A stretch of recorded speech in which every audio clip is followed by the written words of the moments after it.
வணக்கம் மக்களே, பாருங்கள். ஒரு கப்பு அரிசி மாவில் நாங்கள் இன்றைக்கி ஒரு சுருக்கா பண்ண போகிறோம். ஒரு கிளாஸ் அரிசி மாவு பாருங்கள். இது பாருங்கள். இதை இந்த மிக்ஸி ஜாரில் போட்டு பாருங்கள். ஒரு 5 பல்லு பூண்டு, ரெண்டு இல்லை ஒரு பச்சை மிளகாய் நீளமாக இருந்ததை ஒடிச்சு வச்சுருக்கேன். ஒரு துண்டு இஞ்சி, இத்தினோண்டு கருவேப்பிலை, கொஞ்சோண்டு ஜீரகம், 1 ஸ்பூன் மிளகுத்தூள், 1 ஸ்பூன் கரம் மசாலா. இது இவ்வளோத்தையும் மிக்சியில் போட்டு அரைக்க போகிறோம். கொஞ்சோண்டு தண்ணி சேர்த்து, இவ்வளவு கல்லுப்பு சேர்த்து அரைக்க போகிறோம்.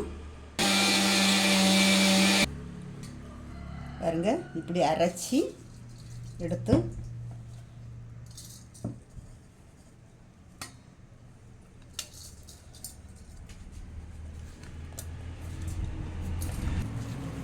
அரைச்ச மாவை பாத்திரத்துக்கு மாற்றி இங்கே பாருங்கள்.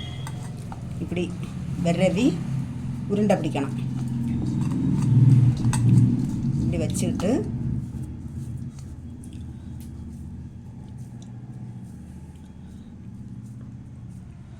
பாருங்க, இப்படி உள்ளங்கையில் வச்சு இப்படி தட்டை மாதிரி செய்து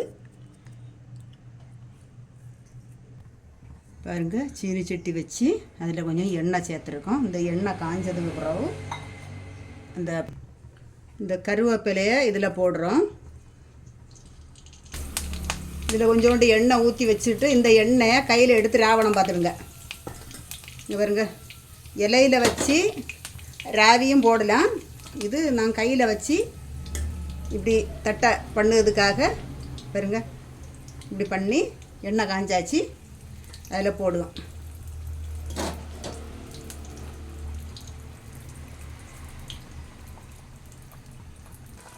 பாருங்க, இப்படி போட்டாச்சு. போட்டு இது இனி ஒரு இப்படி மறைச்சி போடணும். கொஞ்சம் ஒரு 5 நிமிஷம் கழிச்சோடனே மறைச்சி போடணும்.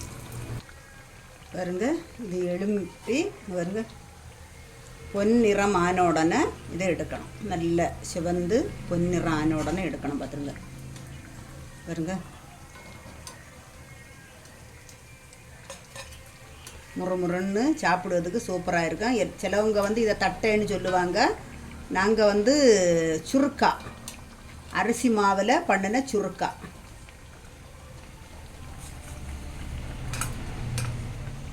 சாப்பிட்டு பார்த்துட்டு எப்படி இருக்குன்னு சொல்லி பாருங்க.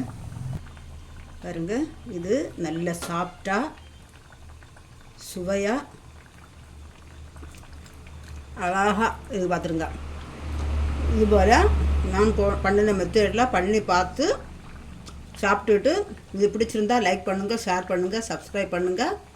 அரிசி மாவு, பூண்டு, இஞ்சி, பச்சை மிளகாய், கரம் மசாலா எல்லாம் போட்டு பண்ணின சுருக்கா. வணக்கம். நாங்கள் சாப்பிட்டு பார்த்த பிறகு ரொம்ப டேஸ்ட்டாக கிறிஸ்பியாக சுவையாக இருக்குது. வணக்கம்.